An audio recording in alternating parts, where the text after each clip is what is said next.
बीना refinery में स्थानीय लोगों को रोजगार नहीं मिल रहा है। ऐसे में युवा रोजगार के लिए परेशान हो रहे हैं और बाहर के लोगों को प्राथमिकता दी जा रही है। स्थानीय लोगों को रोजगार मिले, इसके लिए शहर कांग्रेस अध्यक्ष अनुराग ठाकुर ने प्रेस कॉन्फ्रेंस आयोजित कर कंपनी के अधिकारियों पर आरोप लगाए हैं। लगातार देखने में आ रहा है कि बिना रिफाइनरी में स्थानीय लोगों को कंपनियां प्राथमिकता नहीं दे रही हैं। इसको लेकर लोगों की शिकायत रही है कि रिफाइनरी आने के बाद यह उम्मीद जागी थी कि रोजगार के अवसर मिलेंगे, लेकिन ऐसा नहीं हो रहा है। कंपनियां स्थानीय युवाओं की नाम मात्र की भर्ती करती है, जिसको लेकर शहर कांग्रेस अध्यक्ष अनुराग ठाकुर ने 2 कंपनियों पर आरोप लगाए हैं कि चेकमेट और EATS कंपनी ने सुरक्षा guard, operator, driver, operator supervisor, ladies guard जैसी भर्ती में 500 लोगों में से केवल 60 से 70 स्थानीय युवाओं को रोजगार दिया है, जबकि उत्तर प्रदेश और मध्य प्रदेश के कई शहरों के लोगों की भर्ती की गई है। उन्होंने आरोप लगाते हुए कहा कि कंपनियां स्थानीय युवाओं की लगातार उपेक्षा कर रही है।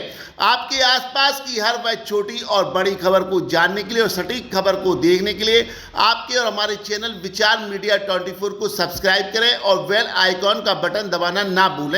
साथ ही विचार मीडिया 24 के फेसबुक पेज को भी फॉलो करें और लाइक करें। विचार मीडिया 24 के लिए मनोज वाधवानी के साथ शुभम चौधरी की रिपोर्ट। दरअसल हमने 2 कंपनियों को लेकर ये प्रेस कॉन्फ्रेंस आयोजित की थी, चेकमेट और EATS, जिसमें driver, operator supervisor, ladies guard और गार्ड जैसी तमाम 500 लोगों की भर्तियां इन दोनों कंपनियों में हुई है, जिसमें केवल 60 से 70 लोग हमारे बीना क्षेत्र के युवाओं की भर्ती यहां पर हुई है। हमने ये आरोप लगाए हैं कि बाहर की कंपनियों को यहां पर लोग लाते हैं ताकि उनसे बड़ी रकम ले सकें भर्ती की, और उनका बीना के किसी भी लोगों से कोई जुड़ाव नहीं रहता है। इस प्रकार उनका भ्रष्टाचार पब्लिक में नहीं जाता। बीना के युवाओं को भर्ती कराने के लिए उनसे पूरी पात्रता मांगी जाती है, वहीं बाहर के लोग फर्जी पात्रता सर्टिफिकेट बनाकर यहाँ पर भर्ती होते हैं।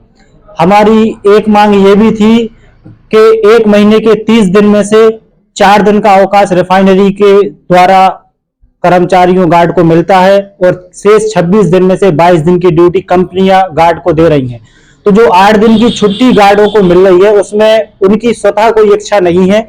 इसमें कंपनी और रिफाइनरी के द्वारा 8 दिन का गैप उनको मिल रहा है, फिर उनके 8 दिन की पेमेंट क्यों काटी जा रही है? इस हिसाब से एक व्यक्ति की 6 से 7 हजार रुपए पेमेंट कंपनी काट रही है। अगर हम इसको 500 लोगों पर जोड़े तो ये करीब 35 से 40 लाख रुपए की बड़ी रकम बनती है।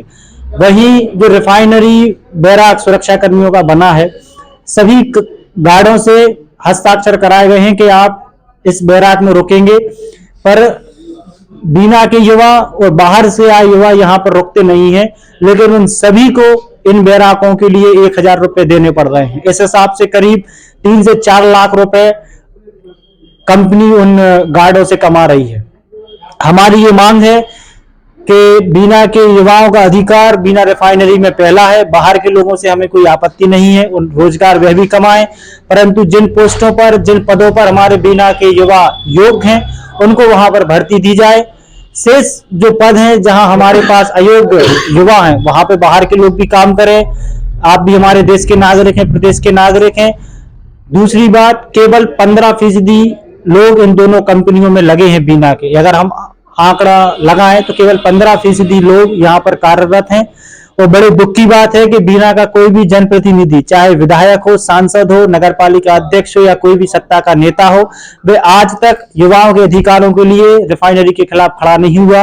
क्योंकि कोई भी बाहर से बड़ी कंपनी आती है, या तो वे कंपनी के साथ सीधे पार्टनर में ठेकेदारी करते हैं, या कंपनी को सुरक्षा के नाम पर एक बड़ी रकम लेकर कंपनियों को मनमाना काम करने के लिए अधिकारित कर देते हैं। कांग्रेस पार्टी ये वचन देती है और प्रयास करेगी कि आगामी कुछ दिनों में हम बीना के गांव और शहरी क्षेत्र में बेरोजगारी फॉर्म भरवाएंगे और ज्यादा से ज्यादा युवाओं के बेरोजगारी फॉर्म भरवाकर रिफाइनरी के खिलाफ एक बड़ा प्रदर्शन हमारे शीर्ष नेतृत्व के साथ करने का प्रयास करेंगे। धन्यवाद।